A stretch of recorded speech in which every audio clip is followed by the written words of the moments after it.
Hello and welcome to my channel, LB Plans. I am a married mom of 3 working to take control of my finances and plan a better future for me and my family. If you're not already subscribed, would you please be so kind to hit that subscribe button? And if I inspire you in any type of way, would you please be so kind to give me a like? All right, you guys. So things have been kind of crazy. So we're going to go ahead and close out March just because March needs to be closed. I'm not sure if you guys are aware, but there was this bridge in Baltimore or in Maryland area. I don't want to claim Baltimore, that was struck by a cargo ship and it collapsed into the water.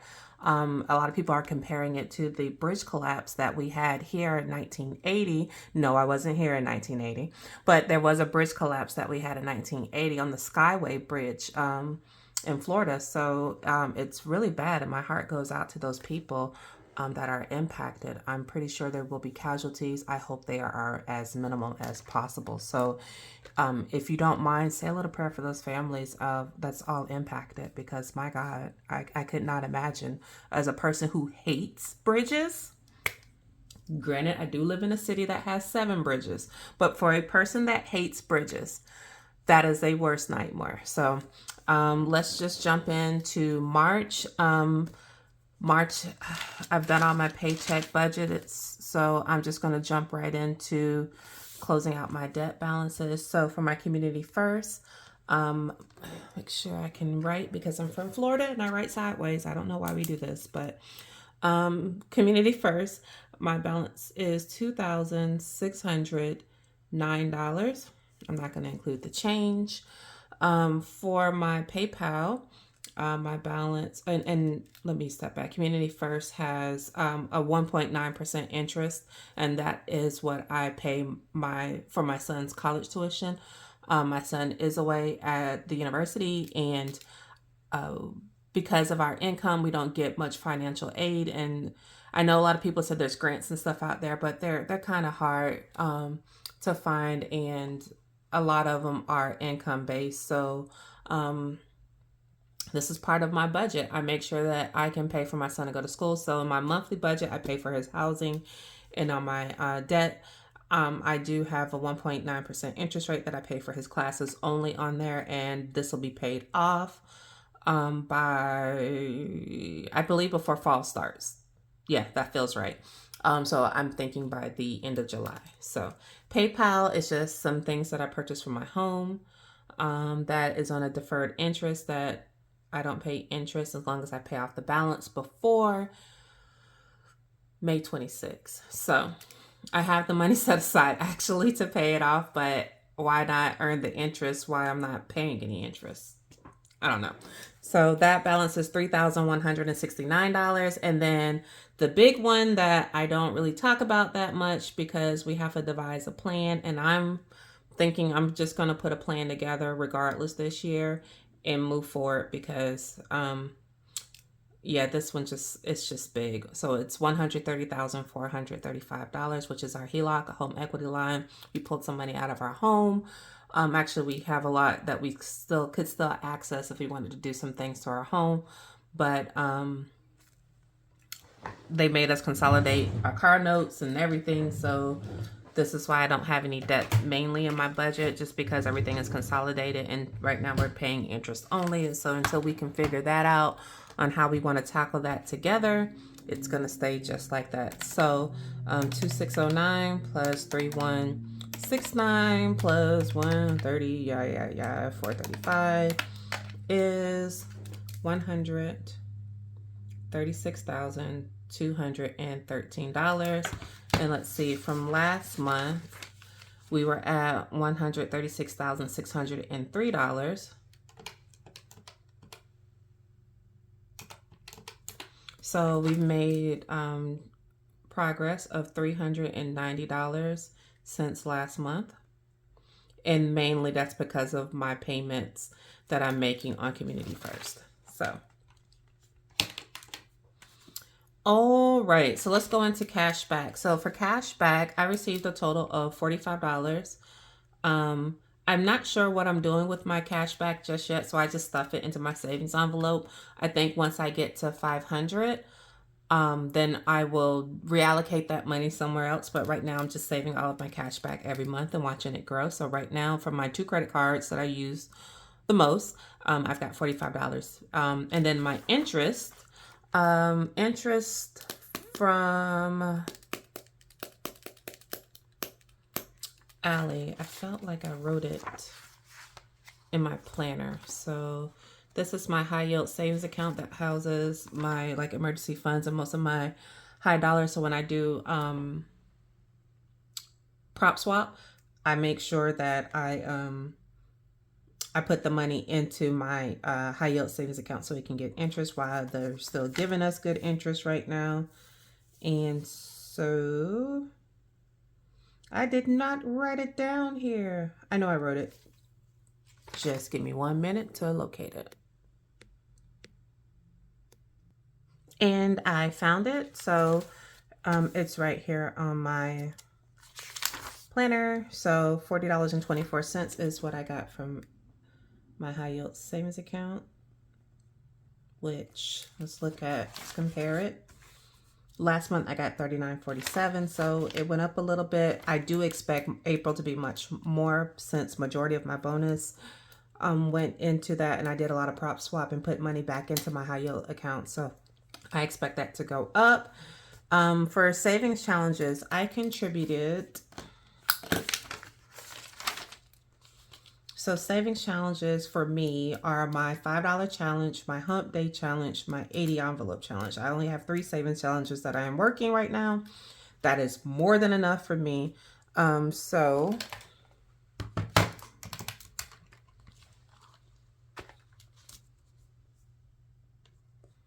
I gave 6 for hump day. I don't add in what my husband contributes for hump day because that just doesn't feel right.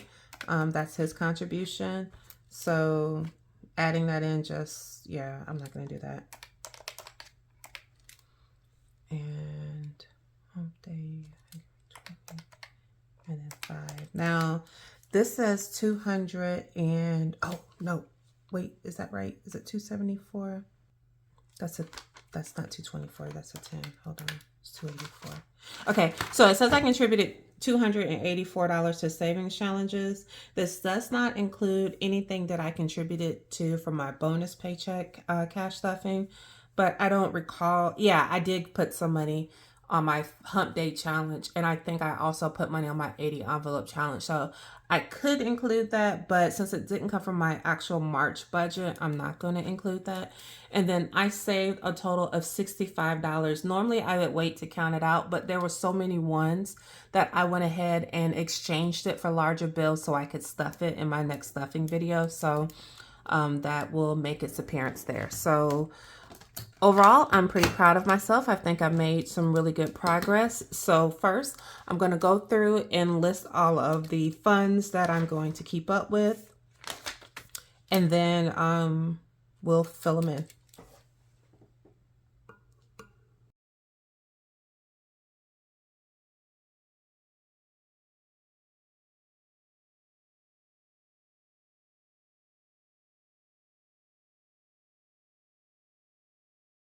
Okay, so these are all of the ones that I'm actually tracking month over month. So back to school, I already put it to $125 in there. Back to school didn't have anything in here, so the change is plus $125. Oops. See, I just want to add a 0 for no apparent reason. I don't have any notes to go with that. Well, I think 100 came from my bonus. Okay, blue-green is 170. Last month we ended with 130, so that is plus $40. And nope, nothing to say there. Car insurance. Car insurance right now has, what's that? 750 plus 20 is 770. Which technically is not 100% accurate, but we're gonna roll with it. It had 390 in it last month, I think that, well, we'll just do the math. That's $380.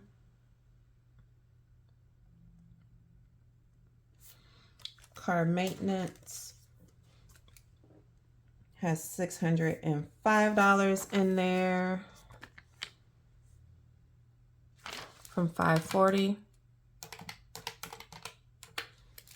It's plus $65.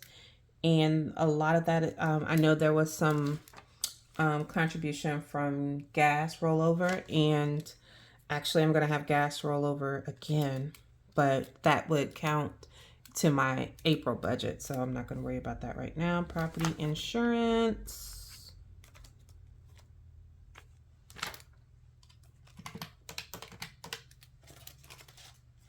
Did I skip HOA? Man, I skipped HOA. I mean, I know why I skipped it, but whatever. I'm going to write it down here. HOA has $6 in it, I believe.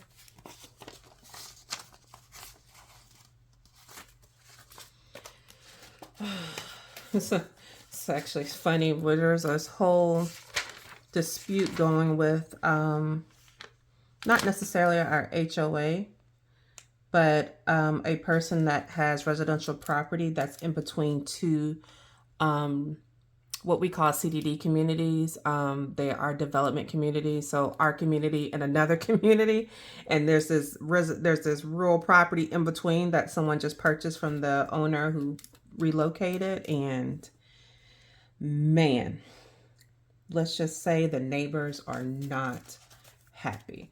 Property insurance has $570 in it.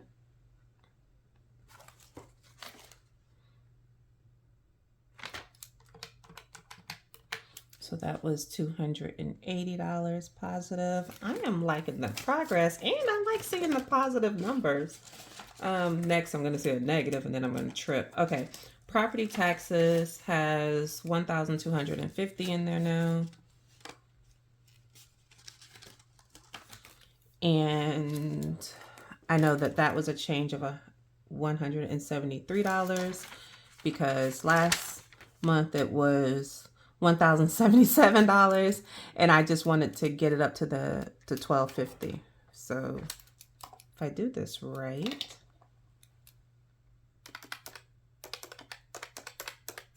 yeah, and that came from my bonus.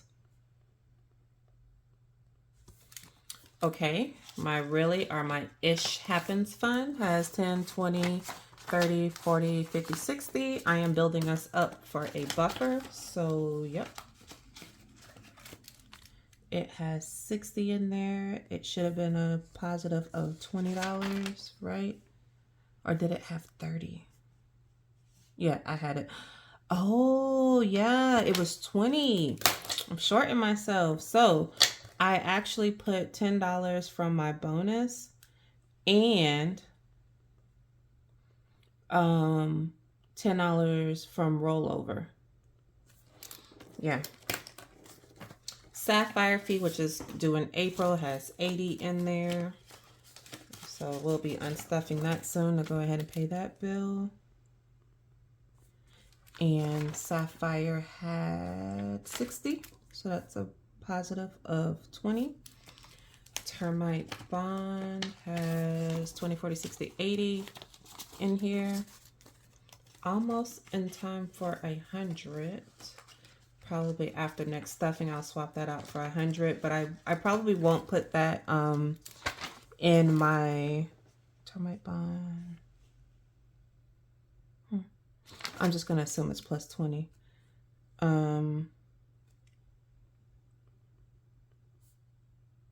I probably won't put that in my high yield savings account because it's going to be due in June, and I don't know, just doesn't seem like a whole lot to move around. But you know, never know. With interest, every little bit helps.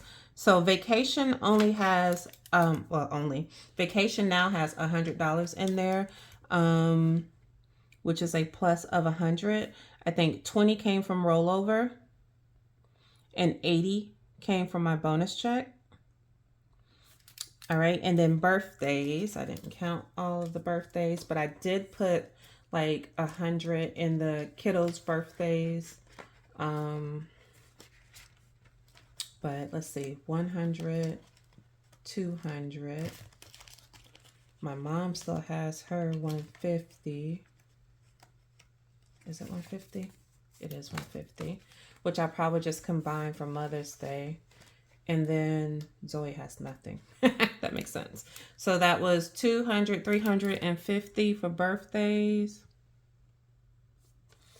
I did fund that from my bonus, but it had 180 in there. I'm not even gonna try. It's 170. And like I said, I know like bonus was like plus 300. All right, and then holidays. I only have one holiday, which is Mother's Day right now, which has $50 in there.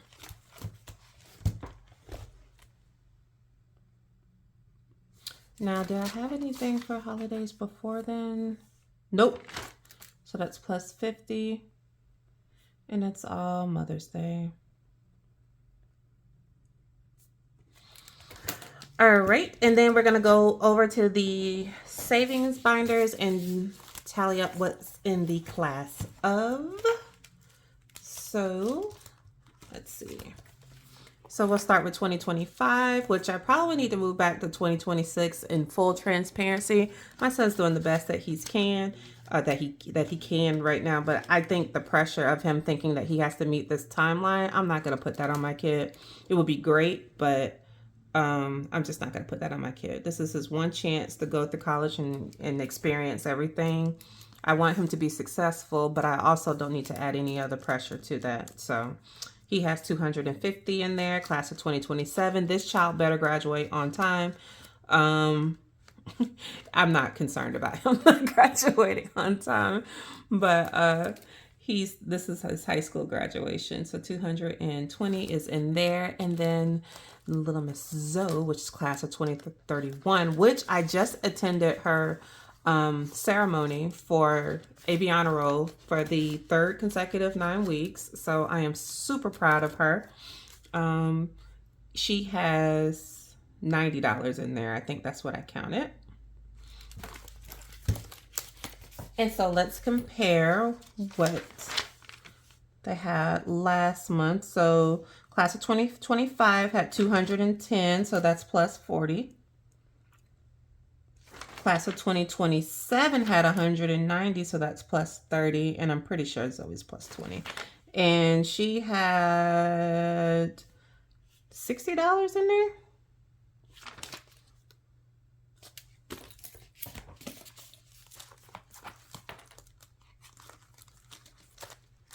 I don't know how she has 90. That ain't none of my business. Way to go, girl. Okay, and that is it. So this is the end of March. I am really excited of my progress and how I'm doing. This gives me a little bit of momentum, kind of doing a check-in. I'm not sure if I'm going to keep doing like monthly budgets, but I do like having the check-in and sharing that with you guys. So if you have any suggestions on how I could kind of change it up so it's not so boring, please drop them down below. But yeah, I'm pretty excited. I think things are moving in the positive direction. So yay me. And if you have any questions for me, drop them down below. Until my next video, you guys take care, be blessed, and stay safe. Bye.